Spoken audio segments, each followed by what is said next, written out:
श्री कृष्ण के चरित्र से 10वीं बात हमें ये सीखनी चाहिए कि मनुष्य को हर समय कर्म करते रहना चाहिए, चाहे कर्म का फल मिले या ना मिले।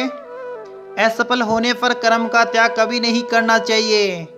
भगवान श्री कृष्ण ने गीता में कहा कि मानव को कर्म करना क्यों जरूरी है, क्योंकि कर्म के बिना मानव का जीवन चक्र चल ही नहीं सकता है। चाहे कुछ लोग दिखावे में भी अपने कर्म करते हैं तो वह भी एक कर्म है।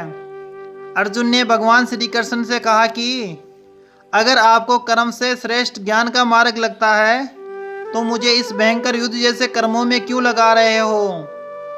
आपकी बात सुनकर तो भ्रमित हो रहा हूँ, तो मैं कुछ समझ ही नहीं पा रहा। मेरी उलझनें और बढ़ती जा रही है। हे नारायण, मुझे भ्रमित करने के बजाय मेरी दुविधा को दूर कीजिए ताकि मैं एक मार्ग पर चल सकूं। भगवान श्री कृष्ण अर्जुन से कहते हैं कि हे पार्थ, इस संसार में दो ही प्रकार की निष्ठा है। एक तो वह सांख्य योग का संबंध ज्ञान से है, दूसरा योग कर्म योग जो केवल कर्म के योग में बतलाता है। निष्ठा का अर्थ मानव को कुछ भी करने की पराकाष्ठा अपनी इंद्रियों को वश में करना। ईश्वर की भक्ति में ध्यान लगाना ही ज्ञान योग है।